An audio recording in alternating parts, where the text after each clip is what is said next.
In this video, we're going to define the type 1 improper integrals. And as I mentioned in our previous video, improper integrals of type 1 are functions that have an infinite domain.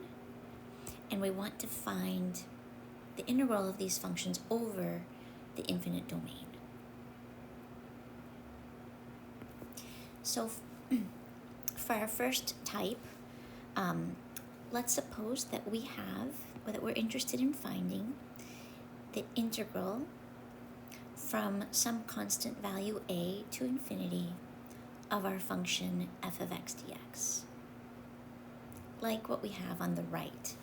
Let's say this is y equals f of x. And we define this integral using a limit. So let's suppose that here's our value a.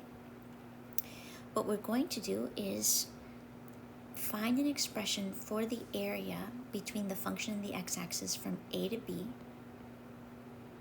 And then we're going to let b get arbitrarily large, since we're interested in the area between the function and the x-axis over this domain that's infinite. And the way that we're going to do that is we're going to set up a limit as b approaches infinity of the integral from a to b of f of x dx, where b is this arbitrary variable. And the idea is that we evaluate this integral first, and then we take the limit, we let b get as large as possible, arbitrarily large, and then we see if this gives us a finite or an infinite number, or a finite number or infinity. Okay, a second type is where we're interested in the integral from negative infinity, let's say, to b of f of x dx. So let's look at the picture on the right. Suppose this is the function y equals f of x, and let's say that this is our value b, and we want to know is, does the area between the function and the x-axis from negative infinity to b have a finite numerical value, or we say converge to a finite numerical value. And so we're going to set this up again using a limit. We're going to find an expression for the area between the function and the x-axis from a to b, and then we're going to let a tend towards negative infinity. So that's going to be a limit once again.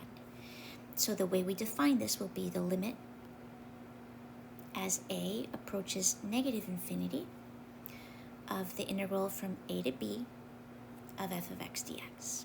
The reason we do this is because we can't just plug in infinity into an expression, into a function. Infinity is not a numerical value. But we can take the limit as a goes to negative infinity or b goes to positive infinity. Okay, finally, let's suppose that our function has an infinite domain and we're interested in the integral from negative infinity to positive infinity of f of x dx. Let's look at the picture on the right. Suppose this is the function y equals f of x, and we want to know, does the area between the function and the x-axis from negative infinity to infinity converge to a numerical value, to a finite number?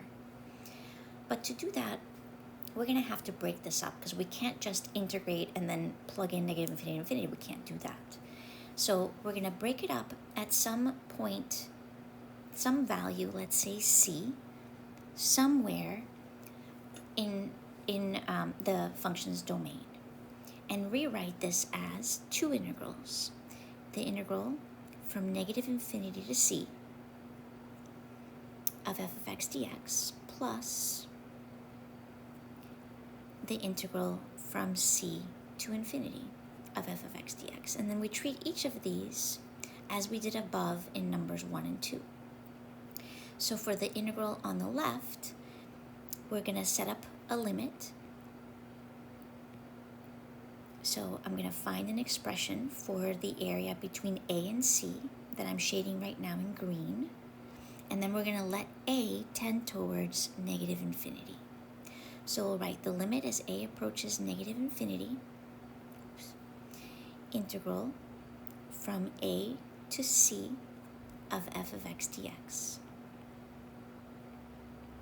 And to that, we're going to add, for the right side, we're going to pick another arbitrary constant, b. We're going to find an expression for the area between c and b, and then we're going to let b tend towards positive infinity. So that's also going to be a limit as b approaches infinity of the integral from c to b of f of x dx. And if both of these approach finite numbers, we're going to say that the integral converges to that value. If either of these is infinite, then the integral will diverge. So let's just finally summarize those two terms. If the value of an improper integral is finite, we say that the integral converges to that value.